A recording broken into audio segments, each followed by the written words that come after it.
ಅದೇ ಸರ್, ಇವತ್ತು ವಿಧಾನಸೌಧ ಹೇಳಿದ್ರು, ನಾಳೆ ಟೈಮ್ ಕೊಟ್ಟಿದ್ದೀರಿ ನೀವು? ಹೇಳಿದ್ದೀನಿ. ನಾಳೆ ನಾನು ಏನು ಸಮಯ ಕೊಟ್ಟಿದ್ದೆ, ರೈತರ ಜೊತೆಯಲ್ಲೇ ಕೂತು ಚರ್ಚೆ ಮಾಡೋಕ್ಕೆ ಹೋಗ್ತೀನಿ. ಬಂದರೆ ಅವರು ಬರ್ಬೋದು. ಹೇಳಿದ್ದೀನಿ, ರಿಕ್ವೆಸ್ಟ್ ಮಾಡಿದ್ದೀನಿ, ಬಂದರೆ ಒಳ್ಳೆಯದು. ಇದು ಸ್ಮೂತಾಗಿ ಆಗಬೇಕು.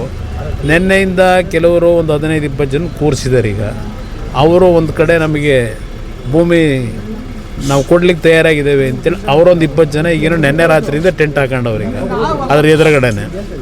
ಅದು ನನಗೆ ಗೊತ್ತಾಗ್ತದೆಲ್ಲ, ಅರ್ಥ ಆಗ್ತದೆ. ಇನ್ನು ಯಾವ ಕಾರಣಕ್ಕೋಸ್ಕರ ಇವೆಲ್ಲ ಒಳಗಡೆ ನಡೀತಿದೆ, ಅದರ ಬ್ಯಾಕ್ಗ್ರೌಂಡ್ ಏನು ಎಲ್ಲ ನಾನು ಅರ್ಥ ಮಾಡ್ಕೊಂಡಿದ್ದೀನಿ. ಇಲ್ಲಿ ನನ್ನ ಪ್ರಶ್ನೆ, ಇಲ್ಲಿ ಶಿವಕುಮಾರ್ ಅವರ ಈ ರಾಜ್ಯದ ಮುಖ್ಯಮಂತ್ರಿಗಳ ವಿರುದ್ಧ ನನ್ನ ಹೋರಾಟ ಅಲ್ಲ ಇದು.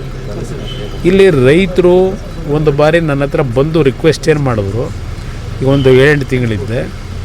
ಅದರ ಆಧಾರದ ಮೇಲೆ ರೈತರು ನಾವು ಭೂಮಿ ಕೊಡಲಿಕ್ಕೆ ತಯಾರಾಗಿಲ್ಲ ಅನ್ನೋದು ಮೆಜಾರಿಟಿ ಒಪಿನಿಯನ್ ಏನಿದೆ.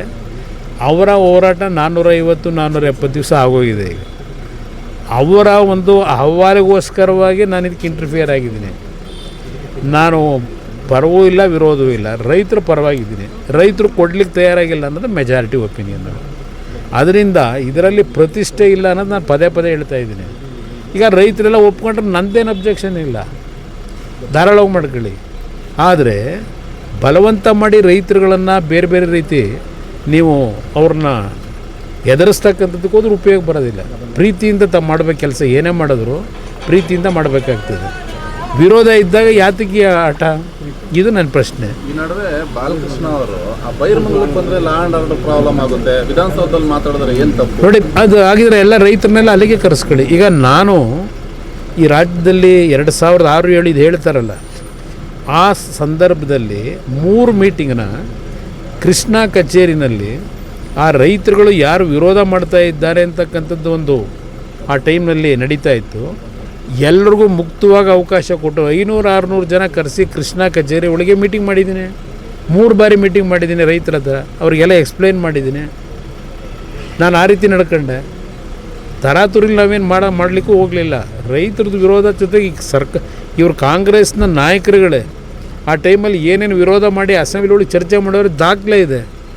ಅವರ ಜೊತೆಲಿರ್ತಕ್ಕಂಥ ಕೆಲವು ಸಲಹೆಗಾರ ಇಟ್ಕೊಂಡವರೆಲ್ಲ ತರಿಸ್ಕೊಂಡು ಹೋದ ಕೇಳಿ ಅವರಿಗೆ, ಮುಖ್ಯಮಂತ್ರಿಗೆ, ಆಮೇಲೆ ಆದರೂ ತೀರ್ಮಾನ ಮಾಡ್ಕೊಳ್ಳಿ. ಈಗ ನಾನು ರೈತರಿಗೆ ಬೆಂಬಲ ಕೊಡಲಿಕ್ಕೆ, ಅವರ ಹೋರಾಟಕ್ಕೆ ಅವರೇನು ನನ್ನಿಂದ ನಿರೀಕ್ಷೆ ಮಾಡ್ತಾರೆ ಹೋಗ್ತಿದ್ದೀನಿ. ಅಲ್ಲೇನಾಗಲ್ಲ, ಕೋರ್ಟ್ನಲ್ಲಿ ನ್ಯಾಯಾಲಯದ ಮುಂದೆ ಇಲ್ಲಾಗಿರತಕ್ಕಂಥ ಏನು ಒಂದು ಇವರೇ ತಂದಂಥ ಕಾನೂನು 2013ರಲ್ಲಿ ಇದೇ UPA ಸರ್ಕಾರದಲ್ಲಿ, ಆ ಕಾನೂನನ್ನು ಮೀರಿ ಇವರೇ ಈಗ ಮಾಡಲಿಕ್ಕೆ ಹೊರಟಿದ್ದಾರೆ. ಕಾನೂನು ವ್ಯಾಪ್ತಿ ಒಳಗೆ ಆ ರೈತರ ಪರವಾಗಿ ಏನು ಹೋರಾಟ ಮಾಡಬೇಕು, ಅದಕ್ಕೂ ಸಿದ್ಧತೆ ಮಾಡಬೇಕಲ್ಲ. ಇಲ್ಲಿ ಸಾಂಕೇತಿಕವಾಗಿ ಧರಣಿ ಮಾಡ್ಕೊಂಡು ಏನು ಕೂತಿದ್ದಾರೆ 470 ದಿವಸದಿಂದ, ಒಂದು ಅವರಿಗೆ ಬೆಂಬಲ ಕೊಡ್ಲಿಕ್ಕೆ ಹೋಗ್ತಿದ್ದೀನಿ ಅಷ್ಟೇ. ನಾಳೆ ಅವ್ರ ಜೊತೆ ಚರ್ಚೆ ಮಾಡ್ಕೊಂಡು ಬರ್ತೀನಿ. ನಾನು ವೆಯ್ಟ್ ಮಾಡ್ತೀನಿ, ಮಧ್ಯಾಹ್ನದವರೆಗೂ ಅಲ್ಲೇ ಇರ್ತೀನಿ. ಬಂದು ಅವ್ರು ಕೂತ್ಕೊಂಡು ಸುಗಮವಾಗಿ ಮಾಡ್ಕೊಂಡ್ರೆ ನಂದೇನು ಅಬ್ಜೆಕ್ಷನ್ ಇಲ್ಲ. ರೈತರೆಲ್ಲ ಒಪ್ಕೊಳ್ಳೋದಾದ್ರೆ ನಾಳೆ ಗಲಾಟೆ ಮಾಡೋಕೆ ಹೋಗ್ತಾ ಇದ್ದೀವಿ. ಅಲ್ಲಿ ಗಲಾಟೆ ಮಾಡ್ಸೋಕೆ ಕೊಟ್ಟಿರೋದು ಅವರಿಗೆ 144 ಸೆಕ್ಷನ್ ಹಾಕೋದಕ್ಕೆ ನನ್ನ ಅಭಿಪ್ರಾಯದಲ್ಲಿ.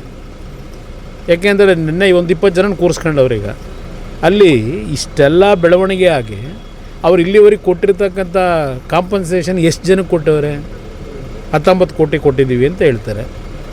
20,000 ಕೋಟಿ ಪ್ರಾಜೆಕ್ಟಿಗೆ, ಇನ್ನೂ 19 ಕೋಟಿ ಎಷ್ಟು ದಿವಸದಿಂದ ಬಲವಂತವಾಗಿ ಕೊಟ್ಕೊಂಡು ಹೊರಟವ್ರೆ. ಕೆಲವು ಪಾಪ ಕೊಟ್ಟಿರ್ಬೋದು, ಇಲ್ಲ ಅಂತ ಹೇಳಲ್ಲ. ಯಾಕೆ ಅಂದರೆ ಅಲ್ಲಿ ಕೊನೆ ಹಂತದಲ್ಲಿ ಕೆಲವು ಹಳ್ಳಿನಲ್ಲಿ ಎಷ್ಟೇ ಏನೇ ಆದರೂ ಬೆಳೆ ಬೆಳೀಲಿಕ್ಕೆ ಸಾಧ್ಯ ಇಲ್ಲ ಅನ್ನೋದು ಗೊತ್ತು ನನಗೆ. ಅದು ಸಣ್ಣ ಪ್ರಮಾಣದಲ್ಲಿದೆ, ಅಂಥವ್ರು ಕೊಟ್ಕೊಂಡಿರ್ಬೋದು, ನಾನು ಇಲ್ಲ ಅಂತ ಹೇಳಲ್ಲ. ಯಾಕೆಂದರೆ ಅವ್ರಿಗೆ ಯಾವುದೂ ಬೆಳೆ ಬೆಳೀಲಿಕ್ಕೂ ಆಗೋದಿಲ್ಲ. ಒಂದು 20 ವರ್ಷದೆಲ್ಲ ನೀರು ಹರಿತದಲ್ಲಿ ಅಲ್ಲಿ ರೊಚ್ಚಿನ ಒಂದು ಇದು ಬೆಳೆದಿರ್ತಕ್ಕಂಥ ಇನ್ನೆಲ್ಲ ಆಗೋದಿಲ್ಲ ಅನ್ನೋದು ಗೊತ್ತು. ಹಾಗಂತೇಳಿ ಎಲ್ಲರ ಮೇಲೂ ಗದಾಪ್ರಾವ ಮಾಡೋದ್ರಾಗುತ್ತಾ?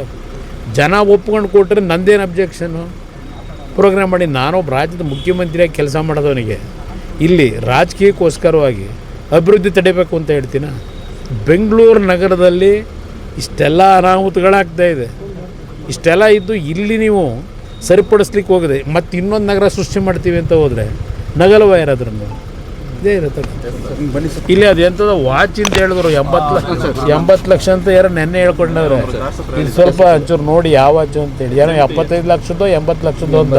ಇಲ್ಲಿ ಅಂಬೇಡ್ಕರ್ ಅವರ ಚಿತ್ರ ಇರತಕ್ಕಂಥ ವಾಚ್ ಇದು, HMT ವಾಚ್.